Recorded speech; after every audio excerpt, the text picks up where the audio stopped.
race on the driver's side this year. These four men have all scored victories with this engine, a Chevrolet. But Chevy's domination ended 2 weeks ago when Bobby Rahal was the winner.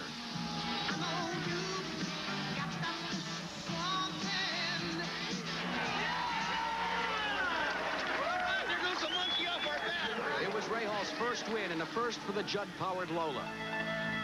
In autumn, sports often include a homecoming, and this weekend is precisely that for Bobby Rahal. He returns to the Mid-Ohio racetrack owned by his team, and coupling the Pocono win with an intimate knowledge of Mid-Ohio that puts Rahal equally at ease in the dry or the wet, marks him as a favorite for today. The challengers are these men. But the hunted is Bobby Rahal as he attempts to add a Mid-Ohio victory to an unprecedented third consecutive national championship run. Columbus for the 11th round of the CART PPG IndyCar World Championship. It's the 9th annual Escort Radar 200. And it's brought to you by Dodge Cars and Trucks. When it's got to be right, it's got to be a Dodge. By Quaker State Motor Oil. The big Q stands for quality. Always has, always will. By Champion Premium Air and Oil Filters. The filter line with the highest standards in the world.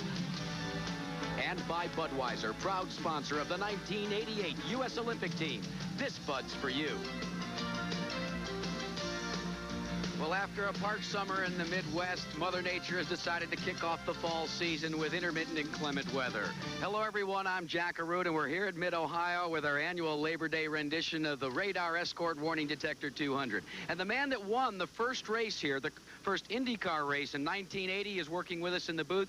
Johnny Rutherford. Johnny, for somebody like Bobby Rahal, hot off a top victory in Pocono, coming back to his home track, how important are those psychological factors? Oh, it's the greatest thing in the world. Confidence is the greatest thing in the world at this point for Bobby Rahal, and of course that's what makes it tough for the competitors to beat him. He has the confidence, he has the role. He won the major race at the 500 in Pocono, coming to his backyard, as it were, his home racetrack. He's probably got as many miles as anybody here, so I'm sure that confidence level in trying to keep the lead in the points race is going to mean a great deal to him. Well, it may indeed also have a threat with weather, and as far as Bobby Rahal is concerned, that could stand in good stead as he tries for another victory here at Mid-Ohio, his hometown track. And he's standing by with Larry Newbert. Let's go to Larry. Regardless of any weather factors, whenever you come to Ohio, the most significant factor is the man on my left, your right, Bobby Rahal. In 5 years, he's never finished lower than third. You're on a roll. You won Pocono. Piece of cake today, eh? Well, I think the weather is going to be the deciding factor today. You know, the car's going very, very well. We're third on the grid. You know, I like the track, but the weather definitely is going to be the factor. Who gets lucky with it and who's got the, the right setup. It's anybody's guess whether it's going to be wet, dry, or in between, or what have you. So probably it'll be a combination of all three. So that's going to be the big factor today. Bobby, you have been on Mid-Ohio perhaps more than any other IndyCar driver in today's field. Does this place get super slippery when it's just a little wet? Very, very slick. In fact, it's usually a little bit better when it's wetter than it is when it's just damp. But, this is really going to... It's too bad because the race in the rain, although it's part of road racing, I'm never sure if it's good for the crowd. And, it certainly isn't a lot of fun to drive in the rain, but what you get is what you get. Well, in years past, it's been Rahal against the field, and Gary Lee will talk about that.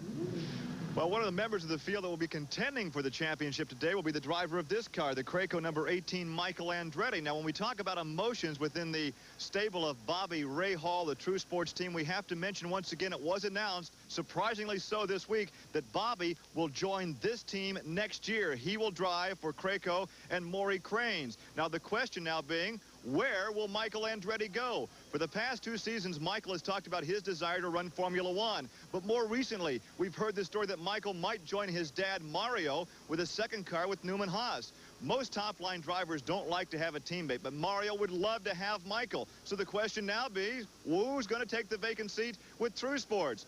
Will a 2-time world driving champion, Emerson Fittipaldi, leave Patrick to go over there? There's another good bet that Jeff Brabham, having a great year in IMSA, will return to IndyCar competition. But remember, we can speculate all day, but all the pieces will fit together sometime in the next few weeks. So right now, we've got a race to run, Jack. Well, thank you, Larry and Gary, and we'll be back just momentarily to take a look not only at this course, but also the starting grid for this weekend's Radar race course. And let's give you a quick look at the specifics of this racing facility. 2.4 miles in length, 15 turns, and that's a gutbuster, 9 right and 6 left. And one of the things that makes it so difficult to get around here is 30 to 51 feet is an awful narrow width for road racing. 20 to 25 gear shifts per lap. The race will be 84 laps, and we should expect pit stops around lap 28 to 30. Now, Johnny Rutherford, let's take a look at the facility itself and how best to get around it. Yes, well, you obviously leave from the start-finish line on the front straightaway, heading through turn number 1 under the bridge. It's a hard left-hander, very fast with an IndyCar. Through there in probably 3rd gear, shifting to 4th and 5th, heading on down toward the kink and the keyhole. The kink is where you go through a series of right and left hand up around a 180-degree turn that is almost off camber. It feels like it goes the wrong way. Down the 3,100-foot back straightaway, has a slight dog leg to the right in it. It's very fast, flat out down through there to what they call Madness. The turn at the end of the back straightaway, around that turn, and then you come up over a blind brow curve and head up through a series of kinks, another over the hill. The car gets light down to the back straightaway, where you turn through there down this back straightaway. It is a downhill under the bridge and a slight right-hander, and then back to the left, a kink back to the left. It's very fast through this section of the course, down to the carousel. Turn number 14 around the carousel, which also appears from the race car to be a little off camber. A short straightaway, then back out onto the front straightaway, and you've completed a lap at Mid-Ohio. Certainly one of the more interesting road racing facilities we run on, but one of the most interesting new parts of this track actually isn't part of the course itself. In fact, it's a way to get off the course. And for more on that, let's check in with Gary Lee. Well, Jack, the owner of this racetrack, the Truman family, has always been safety conscious, and to that end, they've made some great improvements to the pit area. The pit now has been widened by 10 feet. It's been lengthened by over 150 feet to encompass 10 new pit areas. However, we have a very safe area for those that will be working the signal boards. In fact, the pit crew guys down here are sequestered between this concrete wall and this guardrail. They can really work the pit board without worrying about turning their back to the race cars. But to enter the pit area, the drivers have to come off turn 14. Now, as Johnny Rutherford says, as the track gets wetter, the groove gets wider. So in the area where the drivers are slowing down to enter the pit area is the same area where the fast cars are negotiating turn 14. That could be a problem. Also, the drivers have to use their head and think as they come in. If they come in too fast, too hot, they can get off the track, off the surface to the grass, and right to the guardrail. That could be a concern this afternoon. We'll keep an eye on it. Thank you, Gary, and we'll be back with the Escort Radar Warning 200 in a moment. Let's take a look at the starting lineup for today's Escort Radar Warning 200 here at Mid-Ohio. On the pole is Danny Sullivan with an average speed of 112.766 miles per hour in the Miller PC-17. Flanking him on the outside is Ellenser Jr., 112.720 for the Team Valvoline March 88C. Starting in the second row on the inside is Bobby Rahal of Dublin, Ohio, with a speed of 111.914. Starting outside in the second row is the man that holds all the statistics records in road racing for karts, Mario Andretti from Nazareth, Pennsylvania, at a speed of 111.661. The man that won the Indianapolis 500 in 1988 flanks inside of row number 3, 111.339 miles per hour for the Penske Pennzoil Special of Rick Mears. Emerson Fittipaldi flanks him on the outside at 111.173 in the Marlboro McLaren Lola. Starting in 7th is Michael Andretti, and outside of that row is Scott Pruitt. In the fifth row, Didier Tays. There's some of the other starters here. A.J. Foyt getting a good start here. John Jones, Guerrero, Lyondike back after that accident. Rocky Moran, Howdy Holmes in row 9. Darren Brassfield, a newcomer, starts in row 10. Fulvio Balbio and Tony Bettenhausen. Ed Pym is back in row 12. And Raul Boesel will start in 13th position as we get a green flag here.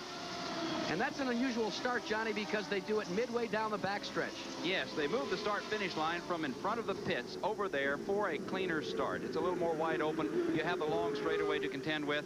Here we see the cars coming over that blind brow, a little bit close there for Emerson Fittipaldi and Rick Mears. So it's close racing. And right now the racetrack is in between. It's not quite wet and it's not quite dry. And we heard Bobby Rahal allude to that fact that that's when it's probably the most dangerous. But Karts Chief Steward Wally Dallenbach elected a wet start. That means all these cars are using the rain tires, but we could see them pit early to go to dry tires. Your leader is it's not Bobby Rahal, actually Danny Sullivan. Rahal is in second. Directly behind Rahal in the white car, and challenging is Mario Andretti.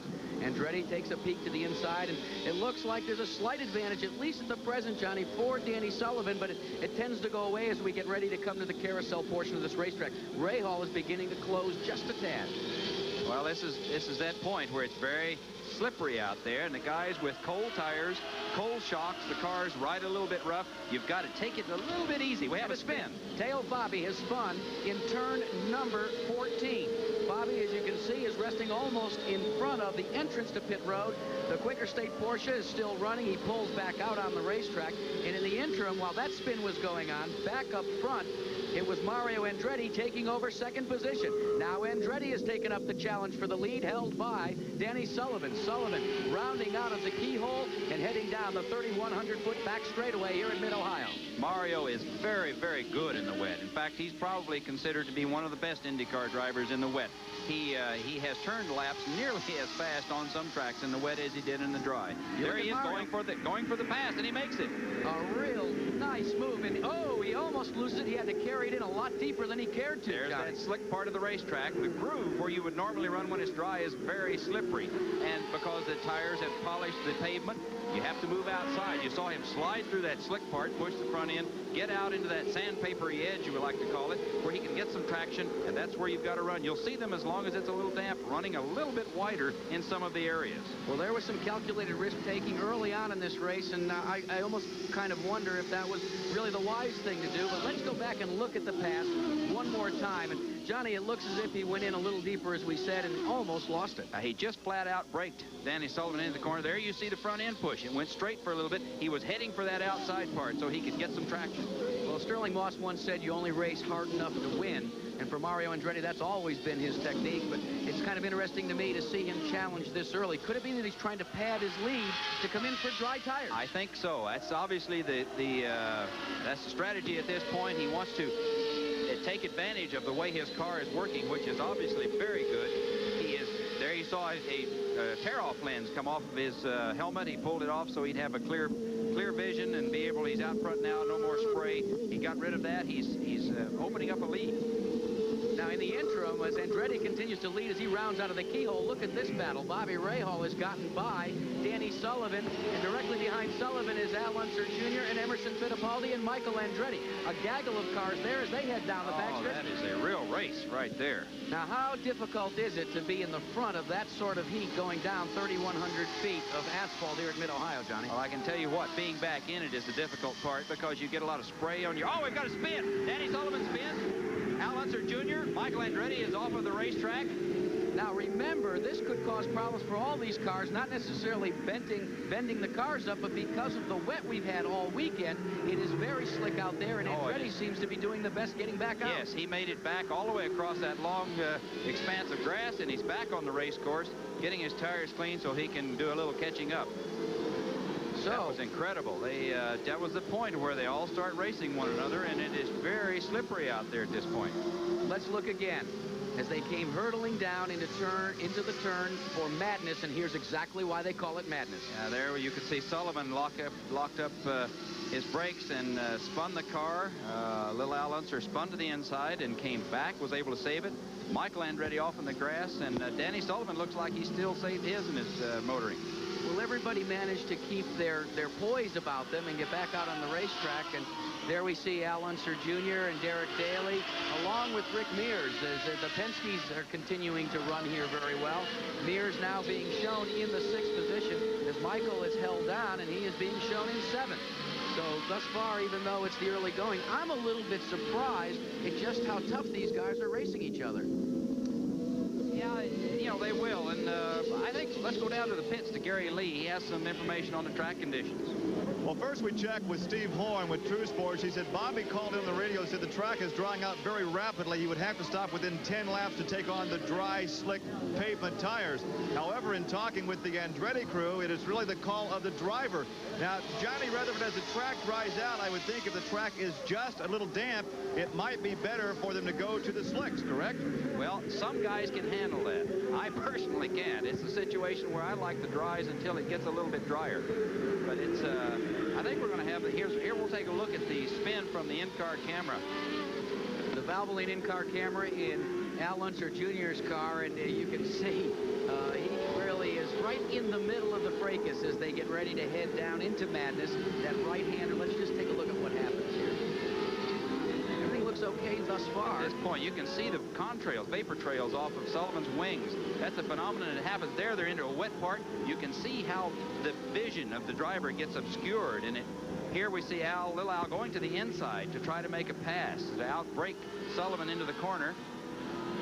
And suddenly he's sideways. Obviously they came together. He's gone part of the way around. The car catches the back end, gets traction, and he's able to bring the front end back around. That is incredible footage. The incredible thing was taking a look at how he had enough poise to check his mirrors while he's doing almost a 180 there inside the race car. I'll tell you what, I don't know how you guys do it. I'm happier being in the booth or in the pits. So we're back with Mario Andretti leading this event. Emerson Fittipaldi is running second. Bobby Rahal is third, and despite the spin, Al Unser Jr. is running in the fourth spot. So thus far, it is Mario Andretti who has streaked to a sizable advantage as you look at Andretti going down into what they call madness, or actually turns 6, 7, and 8 here at Mid-Ohio. We'll be back with more from the Escort 200 after this. Don't go away. Well, a number of reports, of course, are coming in from the drivers in the cockpit. I'm standing by with Chuck Sprague about the incident involving Danny and Little Al. What were your comments?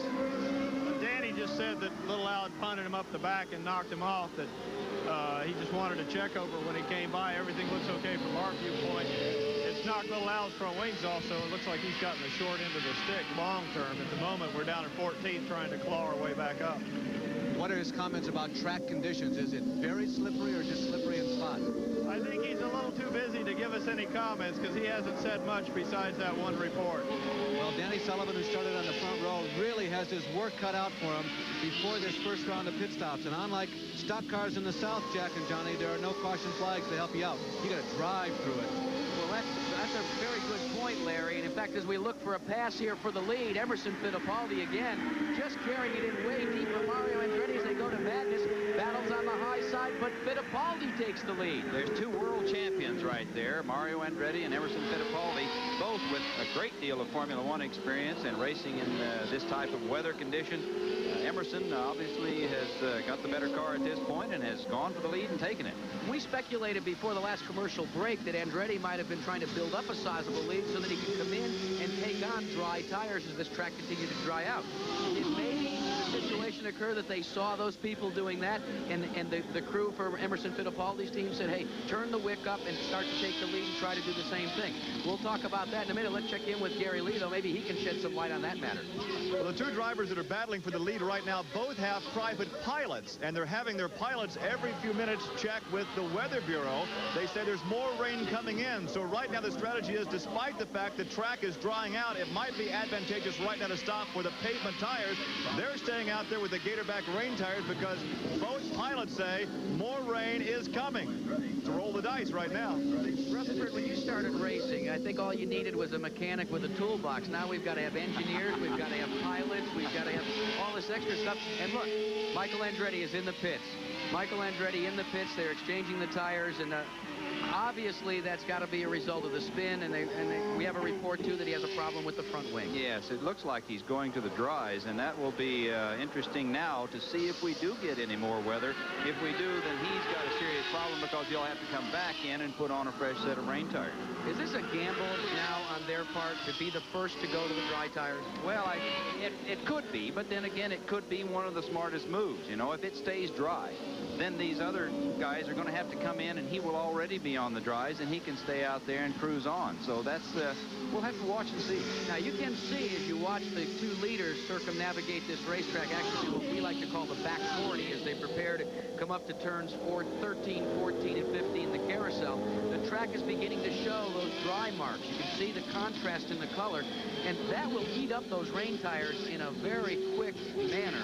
It will tear them apart. Yes, it will. It will shred them and cause them to blister in the meaty part of the tire. So I don't think it's quite. You'll see Emerson, he's very good in the rain, as well as Mario, and you'll see them hunting out the wet spots. If there are any puddles or any places where they can run to cool those tires down, you'll see them doing it. And it's a situation where they're both know what they're doing. I think we want to go to Larry Newber down in the pits. He has some information for us.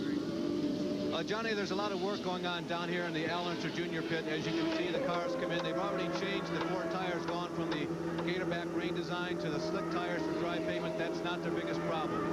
As we put it earlier, the wings up front were heavily damaged in that shot with Danny Sullivan. They've had to change the supports and the very basic structure of the front wings in order to put the new ones on. There's a lot of grass and mud that's on the underside of the car, both of the side pods, on the front and the back, as well as the nose piece.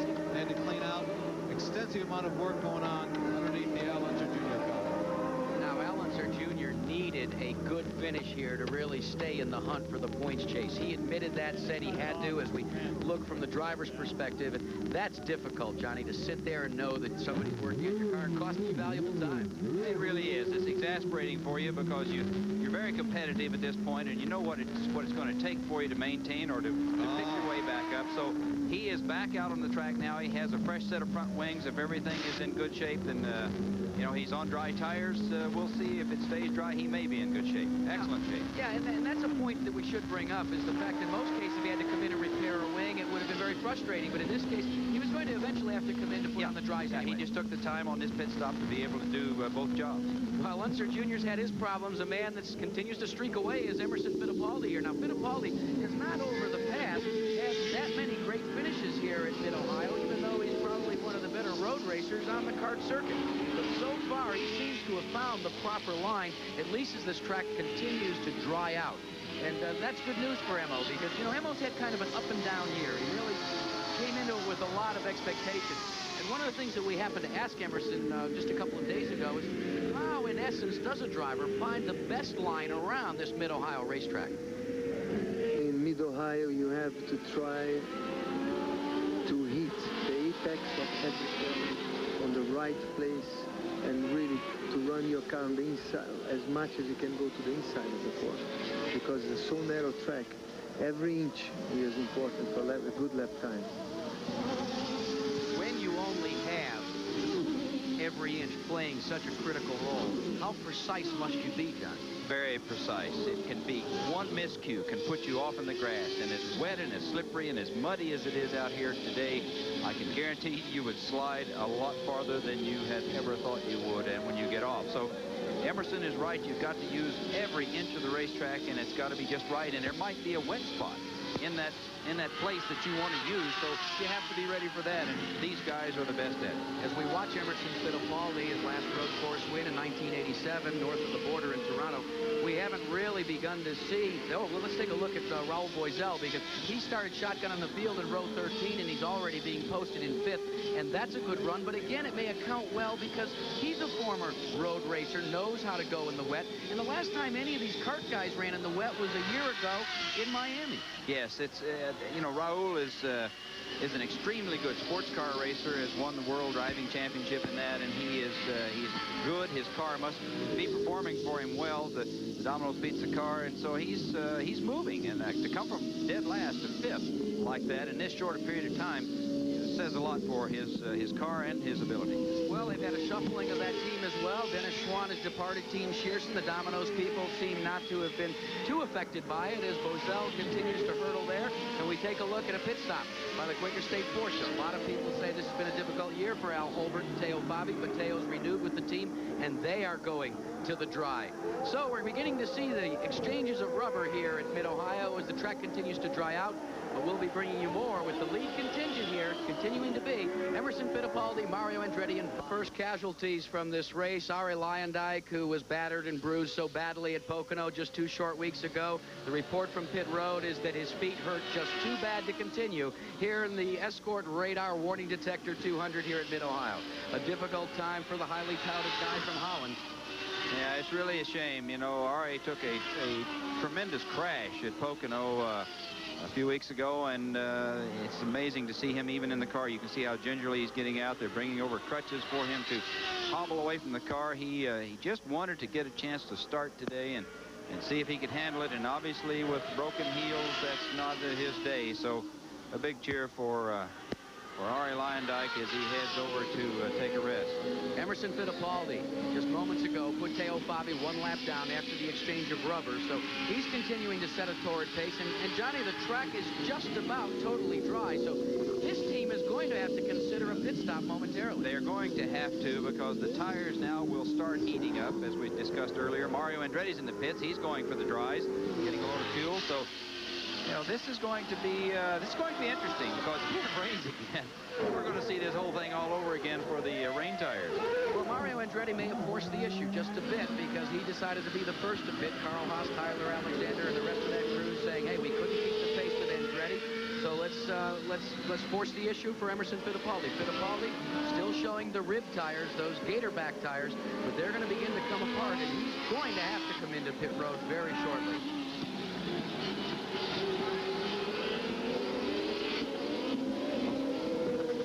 To welcome you, those of you that have been following the action in the Southern 500. We're here at the Radar Escort Warning Detector 200, and Emerson Fittipaldi is your leader. But the story thus far has been what was determined as a wet start has now been determined that dry tires, slick tires, are necessitated. Some of the lead contingent have already pitted. Danny Sullivan, Bobby Rahal, Mario Andretti, but your leader here, Emerson Fittipaldi, continues to circuit the racetrack on wet tires, the rain tires, and now he presents his car on pit road.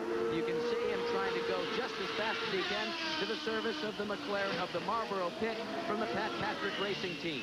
They will make the exchange, Johnny Rutherford, and gonna have to be quick, because Mario has already made his stop and got the dry tires on. All of these precious seconds, they've refueled the car, they've got the tires on the car, he's away. He may be able to maintain the lead. Now they're making a wing change. There he goes. Now he's away. He might be able to maintain that lead. He had enough of a lead on Mario after Mario stopped, so this is going to be interesting to see. So far it looks as if he's been able to make the exchange. Indeed he has. Emerson Fittipaldi continues to lead here. Mario Andretti is second. And for those of you that are watching the Southern 500, we're going to switch you back to Darlington right now.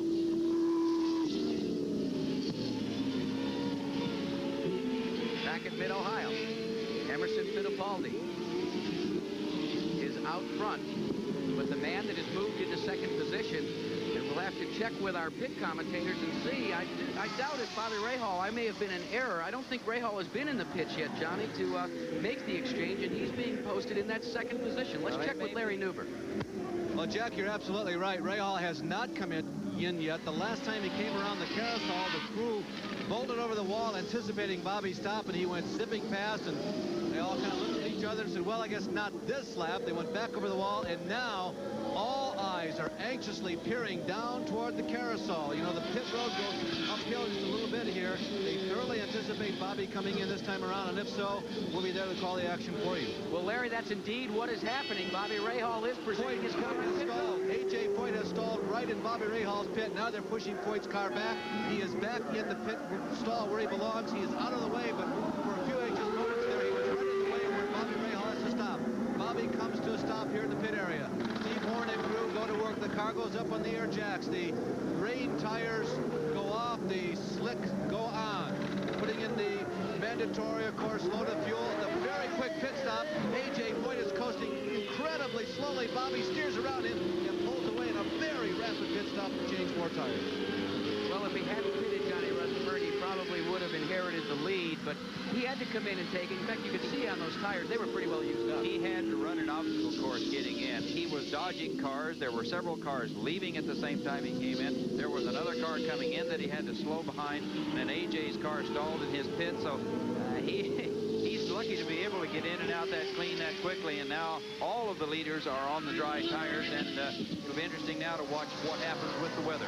When something as unsettling as that happens on pit road, how long does it take for a driver to settle back down to the task at hand? Oh, it's an immediate situation. You just deal with it as it happens, and then you move on to the next scenario. So the situation for Ray Hall is that he had all of that. It's exasperating. It feels like an eternity when you're slowing down and you've got to wait for all those people, but it's really only fractions of a second. And when you get back out, it's back to the job at hand. Get that car around the racetrack. Get accustomed to the slick tires on a little bit of moisture. Now, getting accustomed to the slick tires as we watch Emerson Fittipaldi, and he looks as if he may indeed be attempting to try and find the line with the slicks.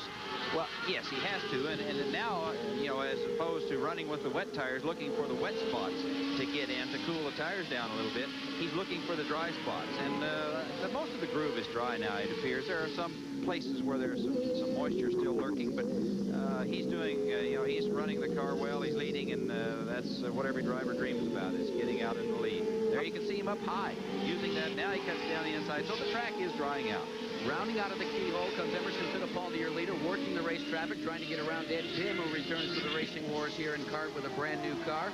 But the thing that I'm kind of wondering about as we look at Bobby Rahal, and he indeed is trying to work around traffic too, right in front of him, Dale Coyne, is can a driver tell the difference? Is it perceptible, the difference in speed and handling between the wet tires and the dry tires under these conditions? Most definitely, and the thing is the frequency with, you know, with the time it takes you to get from point A to point B is the thing you notice the most, and how comfortably you can do it. Let's check in with Gary Lee. Gary's got some comments. Gary?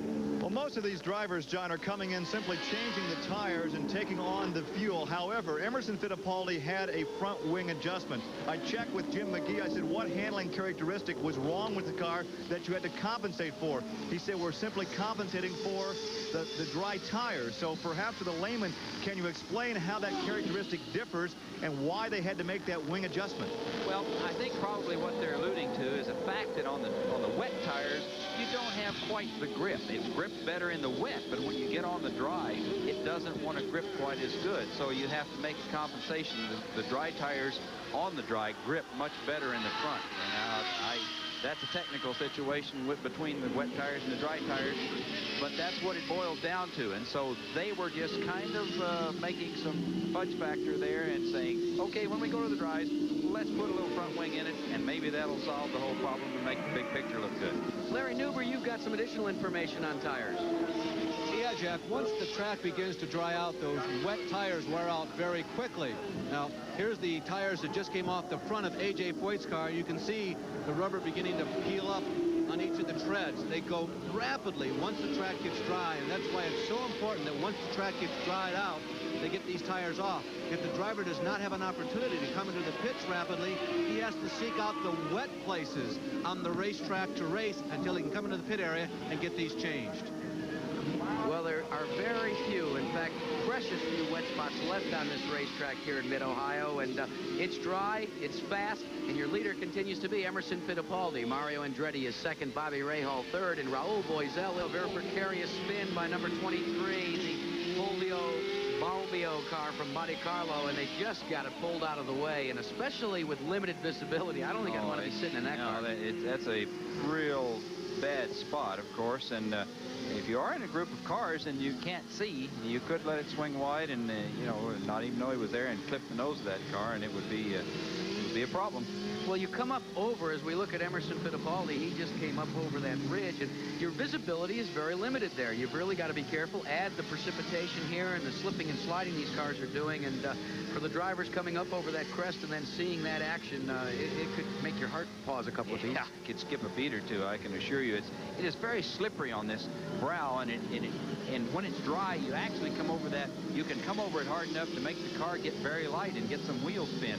So you can imagine what it would be like in the wet, where you've got water standing there on a spot that is polished off like that. It is very slippery. There's your leader, Emerson Fittipaldi, coming up upon number 55. You know, this is when race traffic really comes into play, and the visibility, Johnny, especially when you're working this race traffic. How do you compensate for the blindness that you've got? It's nearly not there. It's almost a case of where you're like running in smoke. You can't see anything. It's very thick. You can see as the car went away from the camera there a while ago, with the spray behind it, it blocks, it obliterates the car. And you can see they have little lights, little tail lights on the cars, which we call rain lights. You have to turn those on when it starts raining.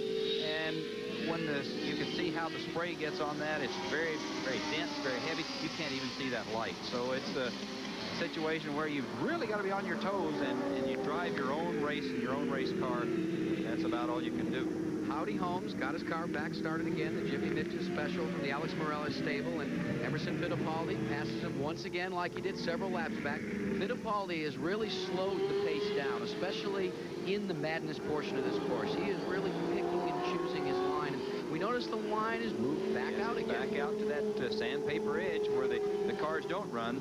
You see him slide. He'll get right out against the gray part, or where the changes from the shiny to the flat color part. Here's that bad top where you rise over and you can get light when it's dry. Well, it's very slippery there. And of course, he's outside the outside edge of the track. You can watch the classic wet road racing line here. He's down there. You have to be, because you come out to the edge of the road very quickly here and down, then heading for the carousel. And the proper line will be moved to the outside. There you can see him. He slips and slides, comes back across the inside. He's got the classic line, and it's very wet, wetter than when we started the race. As we watch Emerson Fittipaldi, the car tends to dart, tends to move around. Is that the turbo coming in and out? No, that's actually a phenomenon of the chassis. The way the tires, you can see how the tires are, when we get a head-on shot of the car, the cambered front end to make the radial tires work properly in the front of the car, and they're up on edges. So those little edges, when you're going straight, you want to pick up every little bump, and it makes the car pull around. And so it's very physical. Here's Emerson again out against that outside, getting into that sticky part of the track. So my question would be, do you fight that, or do you, as some drivers say, give the car its own head? No, you have to fight it. You have to keep the car where you want it, because if you don't, it would run off the road with you. Well, Emerson Fittipaldi continues to lead, and now he has to hold his breath every once in a while, especially at this 3,100-foot rocket ride that he takes down into turn number 6.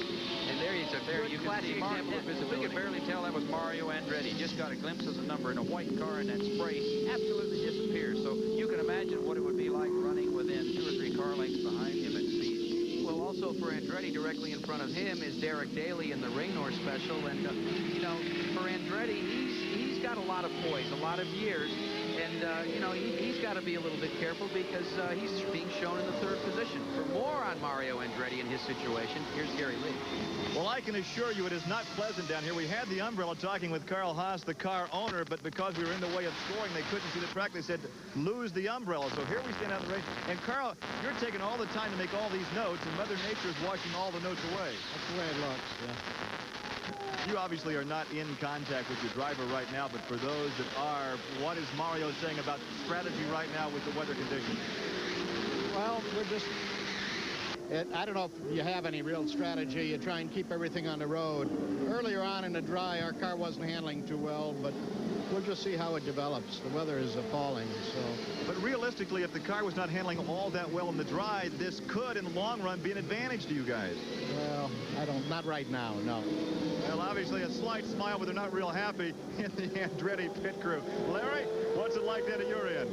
Well, Gary, I'm at the opposite end from where you're standing. I'm right by the carousel, and I know that this is not high-speed IndyCar racing, but I don't know about the rest of you at home watching, but this is utterly fascinating to me. It really is, because you get to see skills from these race car drivers that you don't very seldom get to see.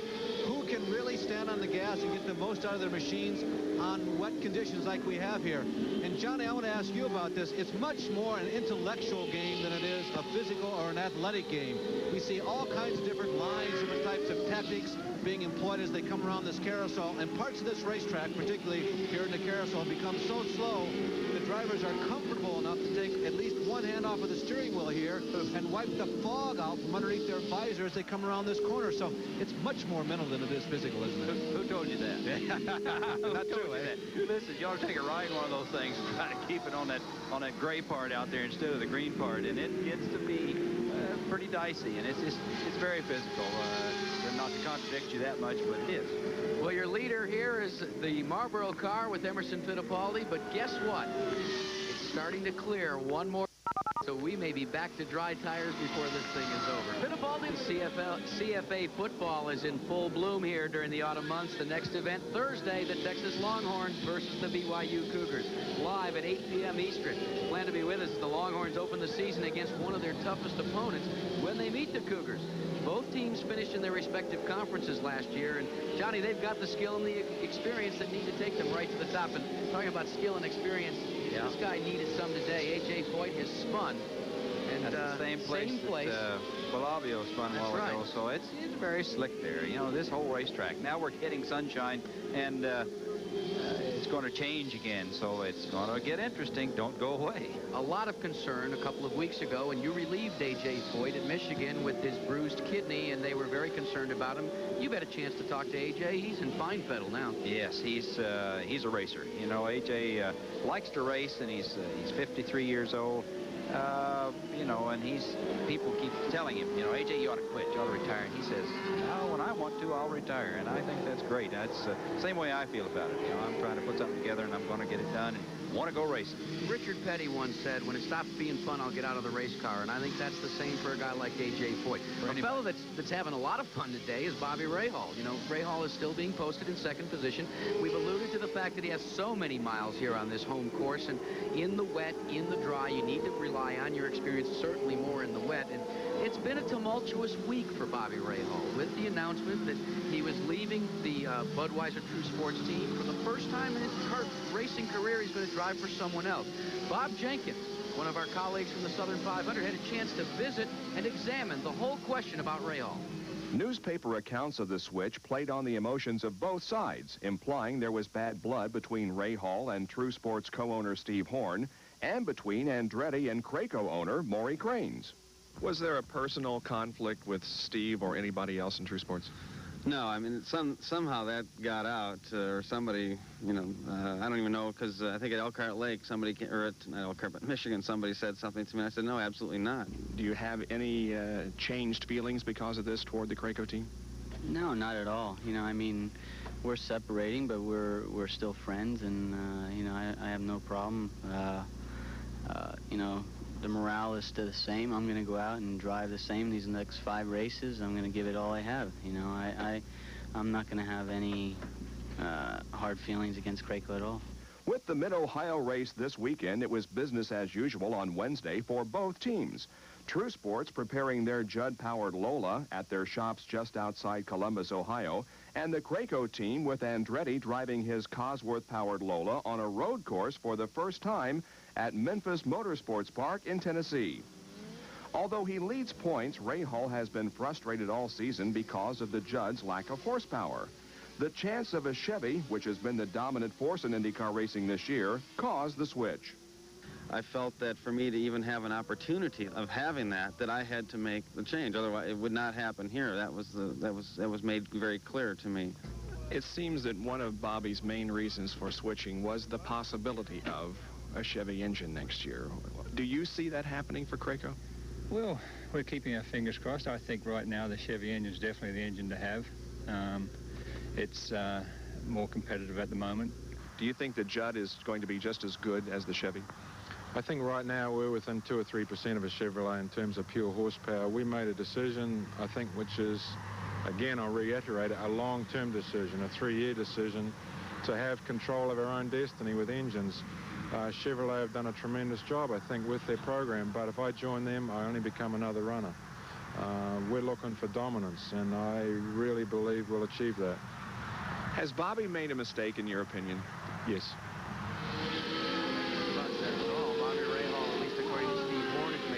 What about you, Johnny Rutherford? Has Rahal made a mistake? You got to do what you got to do, and I think you've got to live with the results no matter what they are, and Bobby obviously has made his decision, and that's the way it's going to be. If you were in the position, what would you have done? Well, it's hard to say. That's an awfully nice home over there at True Sport. Good, solid operation. Of course, the other operation is a good, solid operation, too, so I can't see that it's going to hurt him. Maybe if they don't get the Chevrolet engine, then that could be another story. Well, obviously, it has not affected his performance here at Mid-Ohio. He's still being shown in second position, trailing Emerson Fittipaldi. The sun has begun to come out as Rahal works down through the turn 7 and 8 area. What we like to call the back 40 here at Mid-Ohio and prepares to come to the carousel and complete another lap. We're working actually the 42nd lap, so we're exactly halfway in this event with Rahal running behind Fittipaldi. Mario Andretti is still shown in third. Rick Mears is holding on to fourth. Bozell is fifth. But here is a battle that is beginning to develop for sixth and seventh spot between two real strong runners. That's John Jones, Scott Pruitt, and Danny Sullivan, who is now being shown in eighth, and they are dicing for positions. Pruitt is trying to get to the inside of Jones as they continue to battle for sixth spot. Two young guys that are really beginning to make their mark known. Yes, John Jones is leading in the points chase for the Rookie of the Year honors in championship auto race teams. And, of course, Scott Pruitt is getting his start, so to speak. This is his third or fourth start in IndyCars, and he's had a busy weekend running Trans Am and other types of race cars here. So he's a man on the go. He's up and coming and has a great deal of talent. And as we watch the battle here and we look at Pruitt, well, actually now we're going to see Pruitt trying to get around John Jones. He looked to the inside there, Johnny, as they started to go down there, and that race traffic's getting in the way just a little bit in terms of what he wants to do. And now he goes to the high side and tries to take that position. And he seems to be able to get around the race traffic, and let's see if he can... well, actually, that's Jones. Yeah, he's trying to get around Jones, and so far that battle continues to be hammer and tong. But let's, while we watch this, check in with Larry Newberg. Larry? Well, Jack, had this been 5 years ago, Scott Pruitt would have been tearing around Mid-Ohio on a go-kart. You talked about his busy week, and he's jetting back and forth from Lime Rock in Connecticut to here to run both a couple of the divisions, IndyCars as well as sedans. This is Mark Bridges, Scott's crew chief for this weekend. What's he saying? Does he feel like he's having a good ride? Yeah, he's real comfortable right now. It's wet, naturally, but everything's fine. He's just taking his time. I would imagine this rain is a big advantage for him. This puts him on a much more even footing with the rest of the IndyCar veterans. Well, it does. You know, right at the moment, I think everybody's equal. Okay, when the track dries out, we'll see where we stand. He just moved into sixth right now, so he's just taking his time. He has done so well in Trans Am and GTO. Does this team have any further plans for Scott in the future? We can't say right at the moment. Scott Pruitt is definitely one of the stars of the future, though, Jack and Johnny. Well, and he is also subbing for an injured driver, and that, of course, Kevin Kogan, who injured his arm there in Toronto several races ago. Kogan had hoped to drive the Schaefer Machinist Union car here, but as you know, Johnny, those things don't heal, especially in a road course like this where you've got to keep the shift. Another thing, too, Kevin Kogan is a new daddy. He has a new son. So, you know, he's mixed emotion. He'd rather be here racing, but he's got a new son to think about now. So, one man's problems become another man's opportunities here at Mid-Ohio as Pruitt replaces Kogan. But Emerson Fittipaldi continues to lead this event, followed by Rahal, Andretti, Mears, and Bozell. Now, along with Johnny Rutherford, Larry Newberg, Gary Lee, and these enthusiastic fans that, despite the weather, have turned out to challenge and cheer their favorites here at the Mid-Ohio Racecourse. You know, it's always great to come to Mid-Ohio. It's one of the better run facilities in road racing, and these fans appreciate that, Johnny. They really do, and of course you can see how thick they are right there. I don't know what, maybe they think the body heat will keep the rain off of them or something, but they're in there. At the halfway mark, your leader continued to be Emerson Fittipaldi. This man has moved in as we are now presently working the 46th lap, but let's take a look at the mid-race recap. Fittipaldi led 32 of the 42 laps, and that's a darn good average speed. Yes, it is, considering all the wet we've been in. The pitted on laps 13 and 27. That, of course, due to the fact that we had going from wet tires to dry tires and back. We've had no cautions for no laps, no full course cautions. We've had 4 leaders, 7 lead changes, and 22 cars remain out on the racetrack, which is a good indication of the quality of competition here in kart. Yes, the guys are paying attention, and it is wet out there. It's very slippery. You can see the spray off of the tires. The cars, it's drying out a little bit because we've got a breeze and some sunshine trying to creep in here, and if it gets a chance, it may be that we'll see a dry finish to this race anyway. So let's take a look at the out of race. We've talked to Michael Andretti. We showed you Ari Luyendyk, why he went out. Dale Coyne, who had an engine expire. Darren Brassfield, another newcomer to IndyCar racing that hoped to do well today, but he'll get another chance another day. And your leader continues to be Emerson Fittipaldi, and many people say that he's one of the better road racers in the wet. But let's check in with Gary Lee. Gary? Well, we're keeping an eye right now on the flags, the weather, and the wind. The wind appears to be coming from the southwest, and from that direction we have, for the most part, clear skies, which would indicate we could well finish this race under dry conditions. Now, the strategy here in the pit area of the leader, Emerson Fittipaldi, is this. They want to change to dry tires and take on the last of the fuel at about lap 52. That would be in that window that would get them to the end of the race. However, they can only hope the track is dry enough at that time to take on the dry tires. So far, he's gone through one set of wet ones, one set of dry ones. He has a wet set on now, and in the pit area, we have 2 sets of wet and 2 sets of dry. We have plenty of tires, but if the track dries out, look for your leader to stop on lap 52 for dry tires and fuel. And you know, there you could see a good indication of Fittipaldi, Johnny, trying to seek out the wet a little bit. Still too dry, still too wet out there. It's not dry enough for him. You saw him fishtail as he tried to really squeeze it off of the corner there, taking the low line down inside to try to get by Vosel. It's still very slippery, a lot of water out there. So maybe in the next 5 or 6 laps it'll dry a little more with the sunshine on it. It's going to remain to be seen, but Emerson's still doing a perfect job. And Fittipaldi is utilizing a lot of hand gestures as he works through that race traffic. Is that really important, especially when you come up on a guy the way he has? No, I think it's indicative of a South American nature. You know, he's very vocal, and he was waving thank you or shaking his fist and get out of the way next time. I'm going to come back through. Emerson Fittipaldi, a man of many things, former Formula One world champion. A lot of people wrote him off when he retired from F1, and a renewed enthusiasm when he came to kart championship racing. And now he calls Miami his part-time home, and he starts to build boats. Have you seen the boats that Emerson Fittipaldi has now? It's a magnificent boat. I think Chris Craft builds the boat, and it's called the Fittipaldi, and it's bright red, and it's magnificent. Now, one of the things that might happen here is a change in history. Here you see all the past winners have started in the first 2 rows. Guess where Fittipaldi started? In the 3rd row. Yeah. Well, you know, things happen. Now they say rules are made to be, records are made to be broken, right? Yes. But there's still a lot of racing to go, and you don't ever want to write one of these off to one of the front runners, especially with the changes back and forth in track. Especially not under these conditions. There he's coming up on Roberto Guerrero, trying to get himself established in Roberto's mirror, so when Roberto checks, he sees him and lets him have the chance to get by. He's by on the kink of the backstretch, very fast through there, flat out, even though it is wet, and down, braking hard into the Madness corner, staying to that edge of the grade, trying to get that little bit of traction so he can get off of there with some throttle and carry some speed on up to the next turn. His sponsored cousins in Formula One competition have actually made a shambles out of the chase for the World Championship. And that, of course, were the Marlboro McLarens. And a lot of conversation over the last 2 years that Fittipaldi, with the sponsorship of Marlboro, may entice Ron Dennis and company to come stateside and field a competitive kart PPG car. Well, I think you've heard that's a definite rumor, and I talk to people that I think should know the answer to that, or have some insight, and I get some grins, and I get some definite no's, and oh, I wouldn't think so's, and who knows. So it's one of those things to where if they do, they'll be a contender, I guess. One thing that we know for sure, Ron Dennis has been stateside several times, not necessarily at the race, but he's watched a lot of IndyCar competition. So who knows what may portend. And there you see Fittipaldi wiping his visor. And when we look at race strategy, I think Larry Newberg can give us a little bit of insight from the pits. Jack, let me lay out a couple of questions for you and Johnny and maybe Gary to ponder on.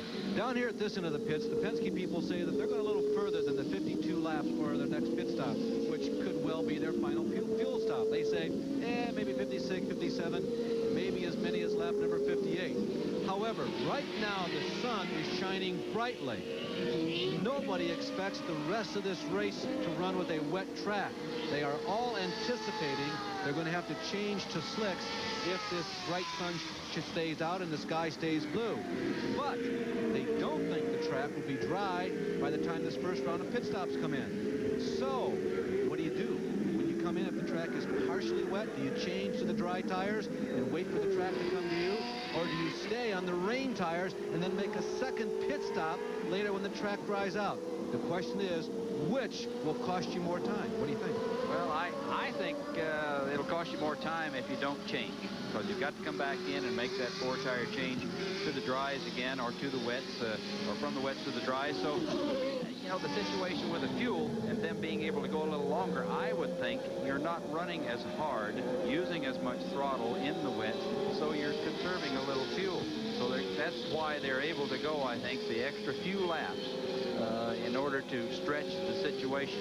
The longer they can stretch it, the better their opportunities of going from the wet tires to the dry tires and making it to the end. So it's a gamble. You know, it's a roll of the dice, and I think personally that you've got to just kind of wait to see how long you can go and hope that your fuel light's working properly and you get a chance to use it. Well, there you could see Fittipaldi fishtailing as he rounded a corner there. He's continuing to work this car just as hard as it possibly can go. But one thing, as he comes up on Ludwig Heimrath Jr. in the McKenzie car, working into the keyhole, one thing that nobody seems to be too concerned about today are brakes. And normally here at Mid-Ohio, brakes are a major concern. And it's the source of our quick fact today with Larry Newberg.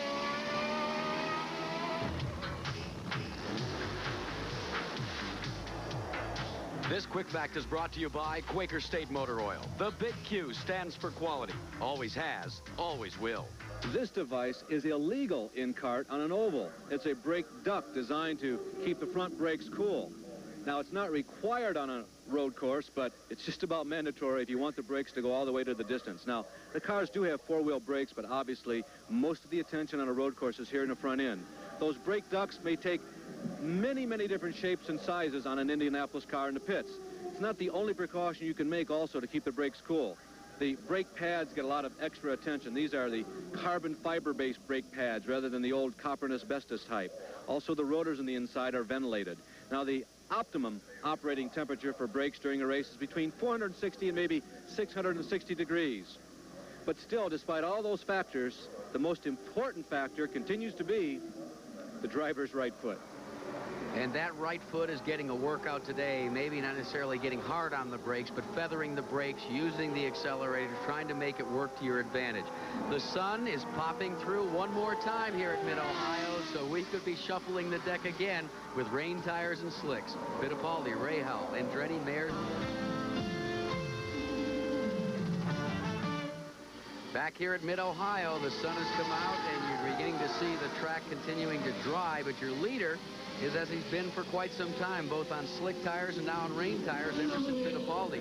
Now, Johnny Rutherford, Fittipaldi's going to have to seek out some of those wet spots to keep those tires cool. Yes, the track is still, it's right in that limbo stage. It's very miserable right now because there are more wet spots than dry, and you can't depend on it, so you've got to kind of pick your way around. As you can see, Emerson is really not running real hard there, but he's running just hard enough to maintain. The car is handling extremely well, and he's done a marvelous job today. We've got 53 of the 84 laps completed. I want to remind you that towards the end of this race, we'll be announcing the Goodyear Eagle Driver of the Race Award, and Goodyear will be giving $1,000 to CARA, the Championship Auto Racing Auxiliary, in that driver's name. And Johnny, there's quite a few nominees for that award today. Oh, we definitely have. Some of the guys have been around for a while, and some rookies that have certainly done a marvelous job. Working race traffic again is Emerson Fittipaldi, and you know, it looks almost effortless right now, but really this is the time when you've got to mind your P's and Q's, because as you said, the racetrack is in such a precarious position, such a tough situation. You can go one way or the other. Yes, it is, and of course you can see that some places on the track where the spray is non-existent from the tires, and other places it's still a pretty good spray. So there we see Emerson going by Rocky Moran and moving on through the traffic, heading on toward his next pit stop, which could come, well, just any time a little bit down the road. And of course, make a decision then to whether he wants to go from the wet tires to the dry tires. And at this point, I would say it's still wet tire territory out there. And yet, these are the calls that, what, does the driver make them, or does the crew chief and the team owner make them? Well, the crew chief and the team owner are a little bit manacled at that point because they don't know what the conditions are out there, and that's a call of Emerson's. I think he has to be on the radio, and if the radio goes on the fritz, then the crew's got to be really on their toes and be ready for him at any point. And this man continues to impress many here in one of his limited kart IndyCar engagements.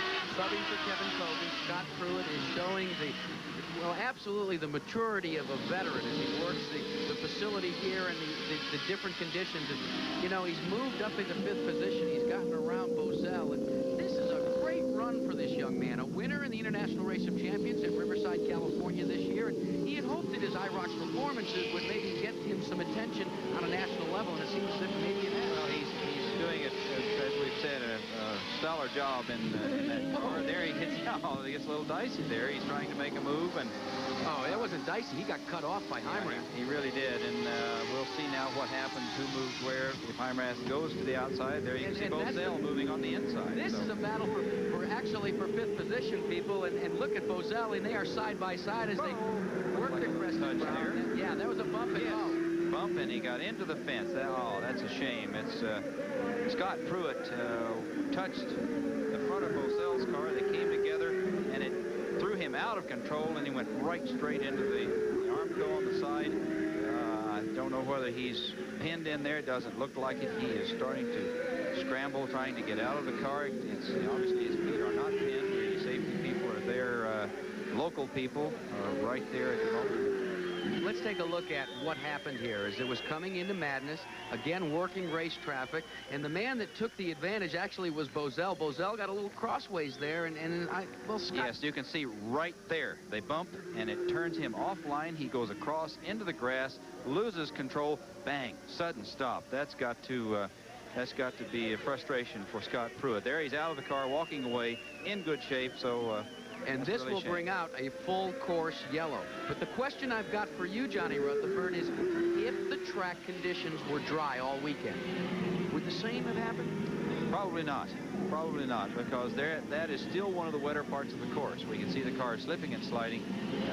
So at this point, it's going to be interesting. There we see Mario Andretti coming in. We'll watch now to see if he takes a chance and goes to the dries. And it looks like he's going to. So Mario is a master at making the change. He's putting on the slick tires. It's going to be dicey, but he's going to have that advantage of already being on the dries, out there, ready when the track dries out. So this could have been a very good strategic move for Mario. With the luxury of a full course yellow, would not most of the front runners have to at least think a lot harder about coming in and putting those dries on, because you can extend your fuel mileage? And, you know, people like Rick Mears, I understand, is in on pit road, and Larry Nuber, I think that's exactly what they're going to do as well, right?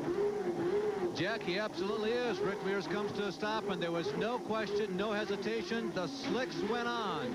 This is the trickiest part going to be for all of these drivers exiting pit road. There is a great deal of water on pit road. Danny Sullivan's crew is over the wall. They, too, are going to slicks. Little Al Unser Jr.'s crew is getting ready for him. They, too, are going to slicks. So everyone's going to take the calculated risk. Johnny, you called it. You said, hey, they got to take the chance of making only one pit stop rather than two, because they don't expect any yellows here at Mid-Ohio the rest of the way. You can't take it easy out there on the slicks, and it's still, we can see the moisture on the tires. Some places you can get away with it. Other places it's still too damp. So the sun is shining, the wind is blowing a little bit, and if they get this opportunity, boy, the guys that have made the change early will be in the catbird seat. Well, with all the exchanges here on pit road with rain tires and slick tires, a lot of flip-flopping back and forth in positions, and we'll straighten it all out after these commercial messages. Going kart PPG IndyCar World Series Championship coverage will be from beautiful Elkhart Lake, Wisconsin in the Road America Briggs & Stratton 200. That'll be going to post at 3:30 p.m. Eastern Time on Sunday, September 11th.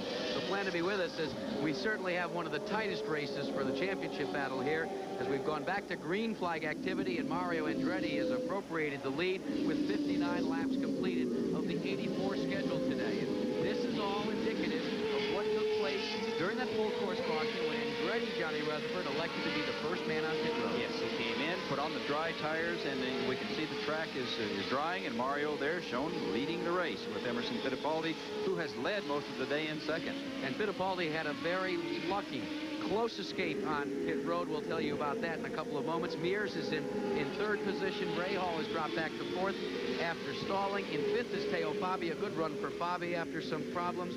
Sullivan, Unser Jr. also coming back from problems. Those two drivers. John Jones still in the hunt in eighth position. Raul Boesel, who stalled momentarily on the race course. They got it restarted. He's in ninth. And the Irishman from Dublin, not Ohio, from Ireland, Derek Daly, runs in 10th position. Let's take a look at the signature in pit stop efficiency. There you see again that Emerson Fittipaldi with 33.32 total time. Bobby Rahal, there you see a real tough one for him because his car stalled. And that increased his, or actually decreased his pit stop efficiency. Mario Andretti at 32.63, and Rick Mears very quick at 27.38, and that indeed should account for the reason why he's running in 3rd position. Now, we talked about the problems that Emerson Fittipaldi had. He was literally saved from a major disaster on pit road just moments ago when he came in to take on fuel and exchange tires. Here's what happened, Johnny Rutherford. Yes, he was in the pits. The guy came off with the hose, which is supposed to be the indication. He nearly runs over the guy, but you can see the vent line is still hooked to the car. It had stuck in the receptacle. And the man that went just a skittering into pit wall is Larry Faust. And Gary Lee, you're there. Larry's going to certainly be a little black and blue tomorrow. Well, there was some concern that they did not get enough fuel in during that stop because of the miscommunication. Now, Larry Faust has now recapitulated everything that happened and says, yes, we think we have about 30 gallons of fuel in the car. They knew they had about 19 gallons of alky in the car's fuel tank at that last stop. So they got at least 11 gallons in. That should be enough to go the distance for Emo. Now, Johnny, as we saw, the fuel vent hose came unhinged. So one of the things that you do is you recapture all of that fuel in the vent hose to pour back into the tank to make an accurate measurement. So it's really kind of seat-of-the-pants calculations right now. It is for a fact, and that could be one of the things to watch for Emerson toward the end of this race is just how much fuel he did get and whether it is going to be marginal for him. Don't know if it's the Latin blood in Emerson Fittipaldi or the fact that he knows that he may be running on borrowed time, but he is closing quickly on your leader, Mario Andretti, as they work through the switchbacks and prepare to present themselves at the keyhole. Now, there's 5th, 6th, and 7th. Teo Bobby leads Al Unser Jr. and Danny Sullivan. Bobby, you recall, had some problems, and of course, we certainly chronicled the problems that have befallen Al Unser Jr. and Danny Sullivan. They are a lap down to your leaders, but they are battling with, you know, this is a chase for points, too, because these guys, 2nd and 3rd in the point standings, and Danny Sullivan, who after Pocono, I mean, really before Pocono, thought he had a commanding lead for the championship, now finds himself chasing Bobby Rahal. This is a great battle here. Yes, it is. And of course, Al Unser Jr. has moved by. They both moved by. He and Sullivan is pressing Al Jr. So this could be the battle here, you know, for the points thing. It depends on where Rahal and Emerson wind up. Sullivan is so mild-mannered when he's in front of a camera. You know, he says all the right things. But many people say that once he straps himself in the cockpit and gets the shield, and look. Oh, no. There's Rahal and Ludwig Heimrath. Ludwig Heimrath Jr. are both off. Rahal is against the guardrail there. He's taken the... Uh-oh, he's coming out of the car. He's not at all happy. No, he is not. He's going over to have a few words with Heimrath Jr., and that's really a shame. You know, I'm sure Rahal is certainly upset, and rightfully so, about that, because that's the point. When you get in that situation, here's the replay. We'll watch and see exactly what happened. Remember, we talked about race traffic for many, many times and throughout this race. Let's see what happens. Here he comes up on the inside, tries to make, and he lost it. That was the problem. He lost it in a slick spot, and they both. You can't fault Heimrath for that. Oh, you really can't. But that's, you know, that's racing, and that's the way it goes, and it's sickening for in Bobby's place, leading in the points.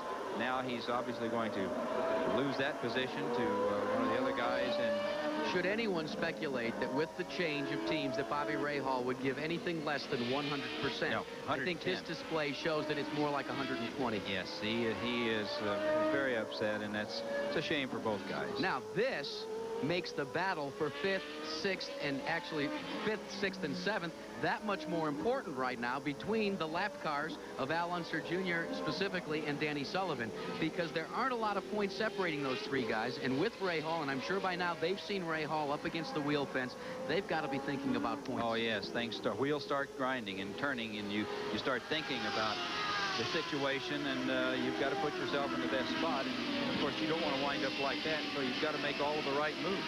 And that will change things in the record books for Bobby Rahal. He's never never finished out of the top 3 here at Mid-Ohio, but he certainly will today. And a lot of disappointment for Bobby Rahal, I'm sure. But as they say, there'll come another day. But I think the battle right now, well, there's 2 on the racetrack, and let's update you on them.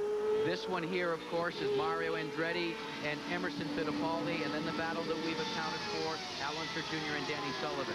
But another player in this switch and in this heartbreak down there in the corner that went up against the wheel fence is Bobby Rahal's team owner, and that, of course, is Steve Horn, and he's with Larry Newberg. Jack, this is Steve Horn. Steve, what do you hear from Bobby from the cockpit about the incident? What Bobby said was Heimrath took him out. You guys have to be very deflated because you had another good run going here, and after this week, it was very important that I think everyone showed that you were still behind this effort as a team 110%. Well, I think, you know, we've still got 4 races to go, so we're not out of the hunt. I think a little bit of disappointment, surely, but we'll keep on going. I realize very much that this is not the right place, the right time, and your mind is not in this mode, but as you look ahead to 1989, any idea what direction you might go? Are you going after somebody that's on an established IndyCar team right now, or maybe bringing somebody else who's not in the league right now? To be quite honest, we really haven't thought about it. We're just trying to get through these 2 races, get some points in the championship, then look at next year. Well, Jack and Johnny, over the last 2 seasons, this guy and this team has done better at getting points and getting through these last few races than anybody else in IndyCar racing. Well, that's truly a shame that Bobby Rahal is up against the fence, but we've got some racing going on here, I can assure you. Now, this may be a battle only for 5th, but you could call it the championship battle, at least as far as Mid-Ohio is concerned. Danny Sullivan trails Al Unser Jr., and they are continuing to go at it hammer and tong as we work through the madness portion of this road course. We'll update you on this battle and the battle for the lead when we come back. Carruth back with you at Mid-Ohio. We've completed 65 laps, and it is boiling up front. Mario Andretti continues to lead. Directly behind him, as you can see, is Emerson Fittipaldi, and behind them in that battle we alluded to in 5th and 6th, although they're a lap down, is Al Unser Jr. and Danny Sullivan. Now let's break this out for you. Andretti leads by virtue of the fact that he was the first to enter pit road and put on slick tires. But Fittipaldi came charging back after a near miss that almost cost him going out of the race when his vent hose came unhinged and cost him valuable seconds on pit road. But he is closed now and continues to challenge as the leaders work through the switchback and come up to the keyhole to complete another circuit here. Danny Sullivan, as you can see, looks in front of him and sees Al Unser Jr. They are 1 lap down to the lead contingent, but they are engaged in a battle of their own as they try to gain valuable championship points in their quest for the championship, knowing that Bobby Rahal is already out of this event, Johnny Rutherford. Boy, they are going hard after it, too. Sullivan knows that he's got to get the advantage on Al Unser Jr. and get up front. And look at this, Fittipaldi. Fittipaldi makes that challenge down on the inside. They come across the line, crested brow. Fittipaldi thinks better of it, but Fittipaldi is really showing the heat on Mario Andretti. He's backed off for a second. Is he going to take a run at him again as they get set up for that 13, 14, and 15 area of the track? This is very hard to pass back here. You've got to catch a guy really out of shape in order to get by on this front section of the course. But we're coming back around to the front straightaway and going through the carousel. We may see Emerson pull back up and get in position to try to make a run at Mario through those long stretches of the racetrack. Okay, with what is in front of them in this other portion of the racetrack, where's the best place to pass? Well, I think probably the best place is going to obviously be down the long straightaway and into madness. So it's right here is where he has to use the legs on his car to be able to pull up in contention to catch Mario. But Mario is not slowing down. You can see he's still holding that gap. And if he can get through this part of the course, get through the keyhole, close any distance, maybe he'll have a chance to run at him down the straightaway. And, of course, you've got the other 2 cars, Al Unser Jr. and Danny Sullivan sitting right there waiting to get back in the lead lap. 2 Chevrolets up front battling 1-2. It's a question of horsepower. The 4 cars that you see here, in fact, are powered by Chevrolet. And they are, well, again, Fittipaldi try to move to the inside. Was he throwing Andretti a dummy, or is he just running out of horsepower? I think he's got just enough. He probably needs to get off of the keyhole just a little bit better. And here Mario seems to be better down in the tight stuff. He's maybe geared a little differently. Something may be working better for Mario, or he might just be running for it. You know, we've talked about a lot of the drivers that turned misfortune to good fortune this weekend. One of them may indeed be Mario Andretti. He was the first driver in early practice practice to crash his car coming out of turn 15. He sandwiches up against the start-finish line on the outside retaining barrier, and this is his backup car, the Kmart Amoco Ultimate Special from the Carl Haas stable, and this is about right where Andretti crashed in the first practice session of the weekend, but they battled back, and he now leads Emerson Fittipaldi as they circuit turn 1 and head back upstairs to the keyhole portion of the racetrack. And here's where you can haul the mail through what we call the switchbacks, turns 2 and 3. Yes, and Mario gets through there extremely well. All of those top 4 guys we see in the picture running there are staying glued right together. And here's where Emerson has to get that extra bit of speed, get off of that turn to maintain the speed and pick him up at the end and try to get by. He's not going to do it this time.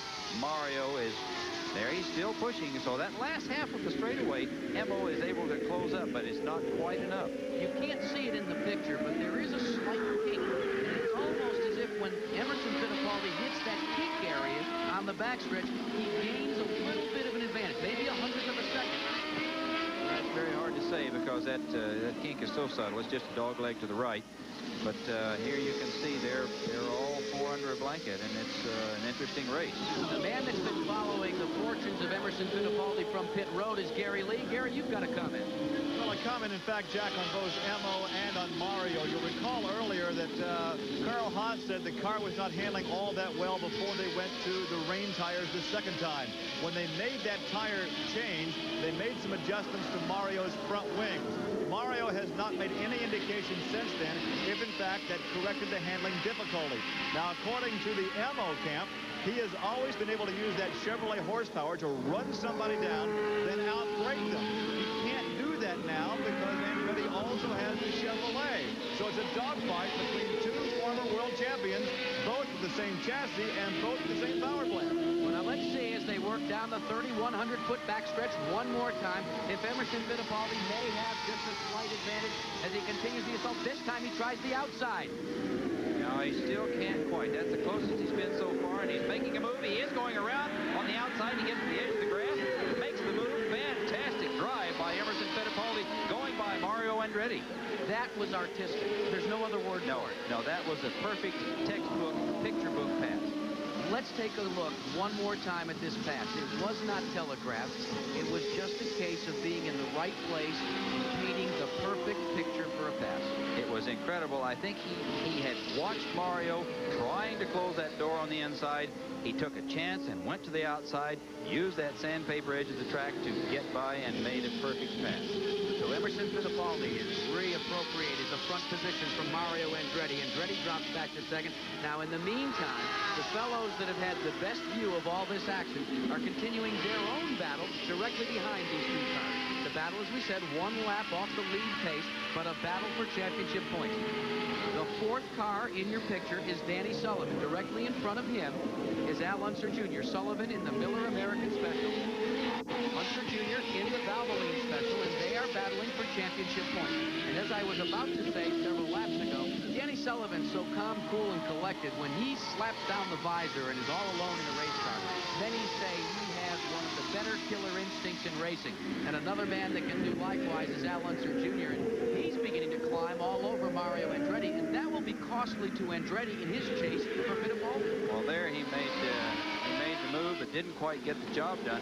Mario appears to be slowing just a little bit over what he was, and it's very hard to say at this point because either he was holding Emerson up, and it didn't appear that way, or he's got some sort of a little nagging handling problem, but the other 2 have closed in very close to him. Now, Al Unser Jr. and Danny Sullivan are 1 lap off the pace. Mario Andretti is on the lead lap with Emerson Fittipaldi. How fair is it for a guy a lap down to be racing with a guy that's chasing the lead lap?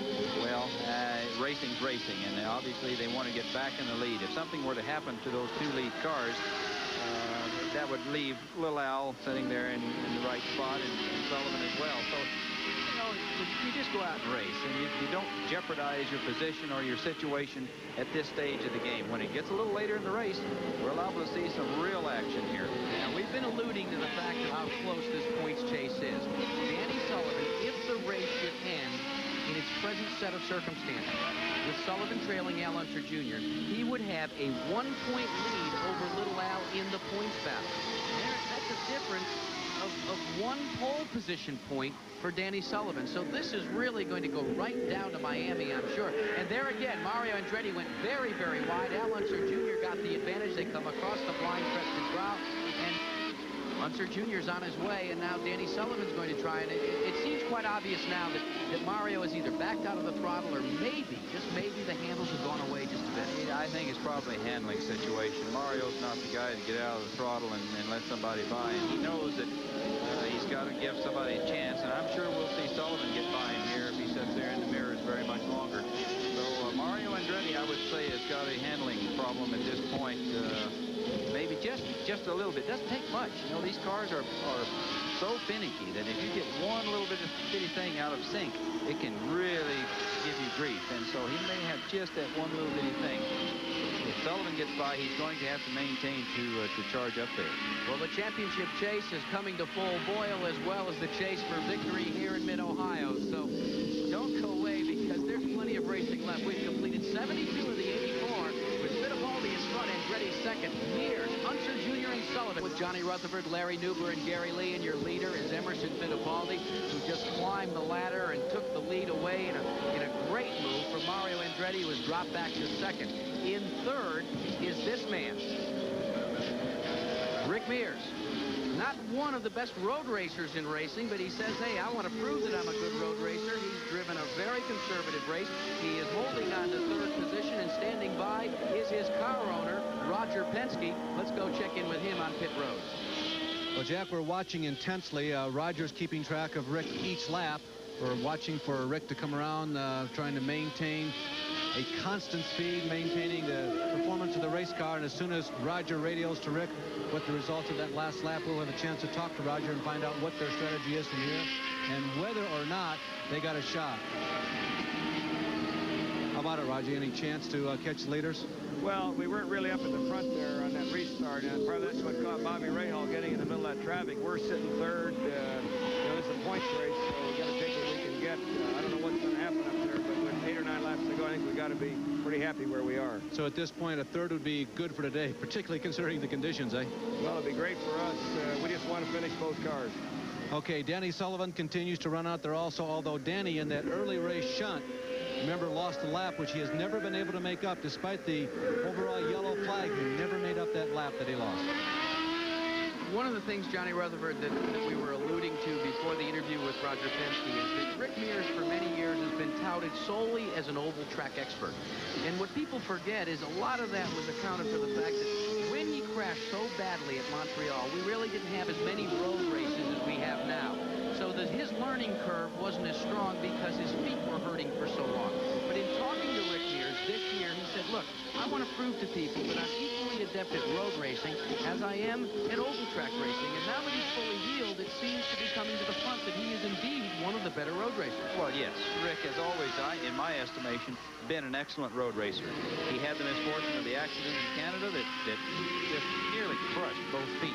He's had a long recovery period. I think he's just now getting fit to where he can do the job and drive the car.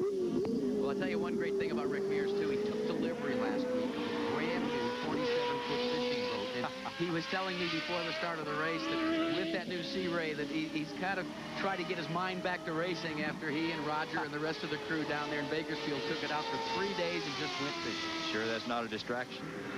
You never know. I guess, you know, everybody has to have a little bit of a hobby. And many people have said Rick Mears' only hobby until that word about the boat was auto racing. So who knows? He's a racer. Boy, that's an understatement.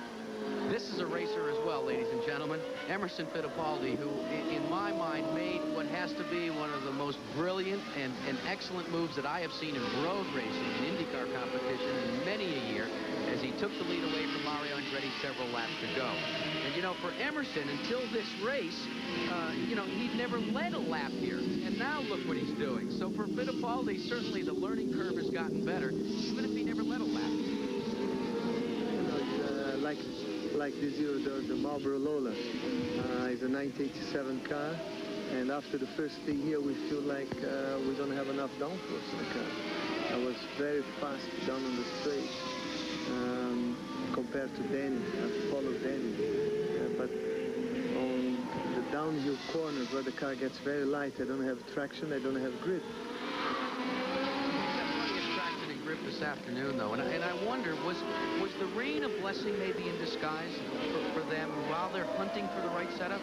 Well, it could well have been, because they had an excellent rain setup, but the car has been convertible, you know, and here we see him making very short work of traffic. You know, he just comes up, and if the guy gives him any courtesy at all, he's able to blast right by, and so the car is optimum. He's been working extremely well in the dry and extremely well in the wet, so the car's got to be perfect. The next man to be dispensed with will be Ed Pim in car number 33. And Emerson Fittipaldi is showing people the fast way around here at Mid-Ohio Racetrack as he continues to lead the Escort Radar Warning 200. But Andretti's right behind him with Mears, Unser Jr., Sullivan, and Bozell. Detector 200 is being brought to you by Quaker State Motor Oil. The big Q stands for quality. Always has, always will. By Goodyear Eagle Tires. Goodyear, because there really is a difference. By Monroe Shock Absorbers. For shocks and struts, America rides Monroe. And by Gates, a trusted name in automotive products for over 75 years. Well, with apologies to Willie Nelson and his buddy Holmes, their laps are dwindling down to a precious few here. Only 5 to go for this man, Emerson Fittipaldi. Now, believe it or not, Johnny, he's only finished 4 of the 10 previous races run in 1988. So when we talk about momentum, this could be a boot for this team as well. He's made up for it here today, I can assure you. He's led nearly every lap, and the car's working exceptionally well. When you can take a car and make it work in the dry like that and in the wet, well, that's the sign the team's got a handle on the situation, and he is doing a marvelous job leading this race, having made that textbook pass earlier on Mario Andretti taking the lead back, so he's having a fine day. His last road racing victory was back in 1987 at Toronto. His last oval win in 1985 at the Michigan 500. But this man today has impressed everyone. Not only the pass, but the fact that he did it with one of the toughest competitors, a guy that knows how to use the mirrors, knows how to use the throttle, and in a very difficult portion of this racetrack, Mario Andretti, you know, he's like a lot like Bobby Allison. You have to really work to get by Andretti. That's right, and of course, the fact that they're both world champions of past, you know, that says a lot. They're both heads-up drivers. Knowing a man like Mario Andretti, how appreciative after it's all said and done will he be of the past?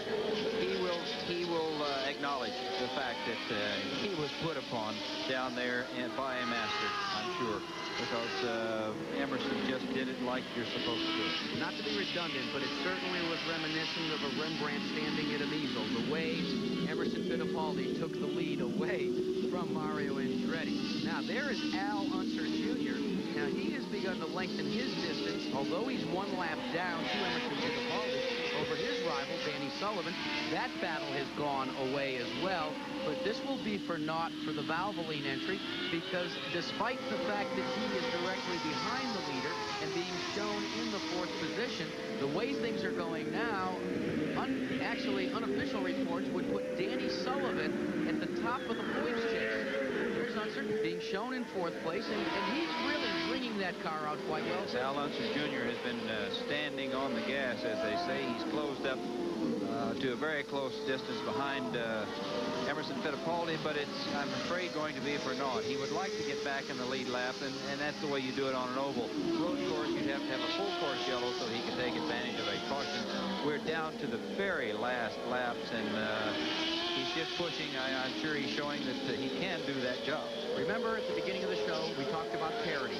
We talked about the domination of the Chevrolet. 4 men running Chevrolets accounted for the victories in the first 9 races. Then, of course, Ray Hall's win in the Judd. Al Unser Jr. was the last man to be victorious driving a Chevrolet. Emerson Fittipaldi is the only Chevrolet team driver that has yet to score a victory.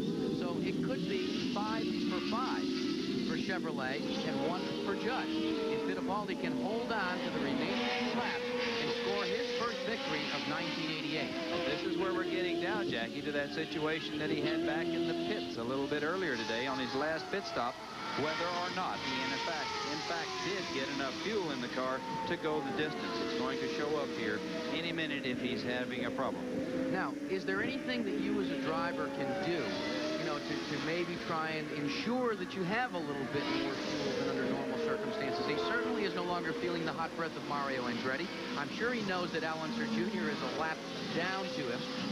You know, can he save the car a little bit? Yes, he can start short shifting the car, not running it up in the RPM to where it uses the amount of fuel.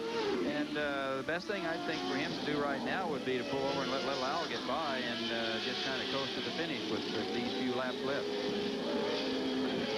Emerson Fittipaldi from Brazil calls Miami his home. We talked about his boat business. He has a booming automotive business as well, manufacturing accessories. And Al Unser Jr. really chomping at the bit, as they say, trying to get around Mario Andretti. And, you know, shades of Meadowlands as well. Now, that was a battle for the lead, but I'm sure that Emerson has got to be thinking about that as well and saying, maybe I ought to let him go by, especially as they begin to round out of the keyhole and go to race 7. But there now we see the reason why Unser Jr.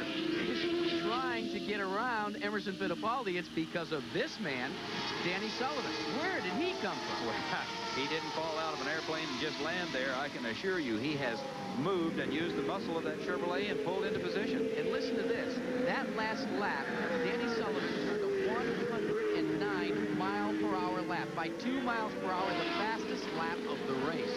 How about that? Well, he's on the move, and of course he wants to get up there and challenge for this position with Al Unser Jr. Emerson's just sitting there waiting for the checkered flag virtually, and hopefully he'll be able to stay out of trouble, not have any problems, and we'll see what happens here in a few minutes.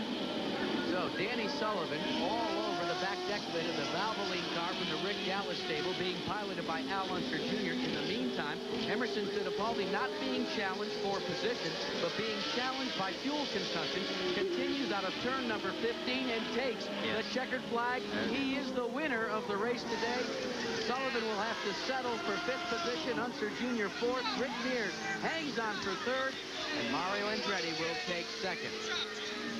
What a great win for Emerson Fittipaldi. As we said, his last road course win was in 1987, his last oval win in 1985, but this afternoon, after going into this race, never having led a lap in the Escort Radar Warning Detector 200, he not only leads, but he wins that race here in 1988. And he is, in our opinion, the Goodyear Eagle driver of the race.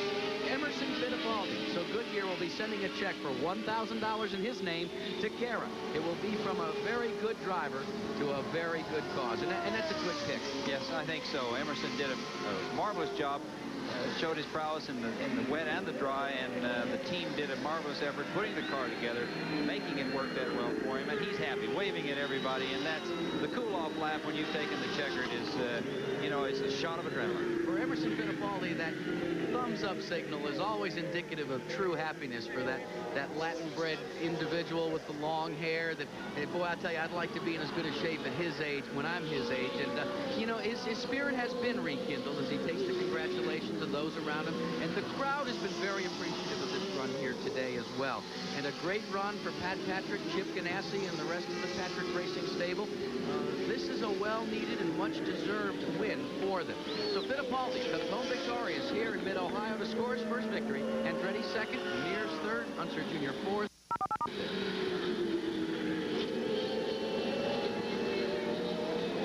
200 is history. Emerson Fittipaldi comes home victorious for the first time in 1988, followed by Mario Andretti. A fine run to 3rd for Rick Mears. Al Unser Jr., although a lap down, comes home in 4th. Also a lap down is Danny Sullivan.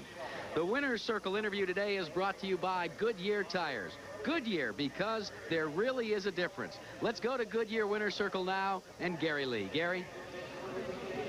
Well, it's Larry Newbert out here, Jack. Gary's had a mic problem, but we are standing by with a man who had no problems today, Emerson Fittipaldi, despite the rain. And finally, you got that win here in 1988. I know, Larry. I'm very pleased. My Marlboro Lola was behaving really well the whole race. And the toughest part was trying to pass Mario at the end of the race. Also, you got a great start because we started on wet conditions, and you were ready to go when the green light came on. Yeah, I did a good start, and you know, the team made incredible work in the pits. We were fast in the pits, we were fast on the track. I'm very pleased. And late in the race, you came out of the pits after the final pit stop behind Mario, and you got him. Was that one of your more classic passes as an IndyCar driver? You know, I knew it was going to be very difficult to pass Mario, and Mario was holding the position really well. And then he went to the inside at the end of the straight, and I tried on the outside, and I managed, and it was just it happened. Jack, this is Emo's first win of 1988, but I guarantee you it's not his last IndyCar victory. Well, that must say it all right there. That picture there, and the man that finished in second, Mario Andretti. There'll be another day for Andretti and his team. They ran well, too. We'll be back to wrap up the rest of the activities here at the Escort Radar Warning Detector 200. But first, we've got to break away for these messages. Finished the top 10 in the Escort 200 for 1988. Emerson Fittipaldi comes home victorious, his first of the year. Mario Andretti in second. Rick Mears a steady run to go home in third position. Al Unser Jr. and Danny Sullivan round out the top 5 after going a lap down during an early race spin. In sixth finishing position is Raul Boesel and Johnny Rutherford. That's a good run for that gentleman. Creditable run for Raul. He came from dead last because of problems that they had in qualifying and in practice. And moved up to 6th spot. So Raul did a marvelous job today. Excellent call. Should go down as well for your 7th place finisher, John Jones, that rookie that is chasing that title. Deo Fabi puts the Porsche in 8th finishing position. Derek Daly finishes in 9th. And a man we didn't talk too much about this weekend, but he's done a great job. Didier Tays, a good future in kart racing ahead of that young man. He finishes in 10th. Now, what does this race do to the point standings? Well, there you have it. Danny Sullivan now goes back to the lead, followed by Al Unser Jr., Bobby Rahal, Rick Mears, and Mario Andretti. In 6th position, a tie for 6th, is Raul Boesel and Emerson Fittipaldi. Michael Andretti holds on to the 8th position, 9th to John Jones, and Derek Daly in 10th in the National Championship chase. Now, next weekend, we'll be at another road racing course, a little bit longer than this one, the Road America Briggs & Stratton 200 from Elkhart Lake, Wisconsin. You'll be seeing all the action at 3:30 p.m. Eastern Time. That's next Sunday. And if this is any indication of what we're going to see next week, you'd better stay tuned, because it's going to be a real barn burner. So, seems appropriate that the rains have subsided. It's clear. The victory goes for the first time this year to Emerson Fittipaldi, his Pat Patrick Ganassi team. Very happy in victory lane. For Johnny Rutherford, Larry Newber, Gary Lee, I'm Jack Arute saying Happy Labor Day. We'll see you next week at Elkhart Lake, Wisconsin. So long.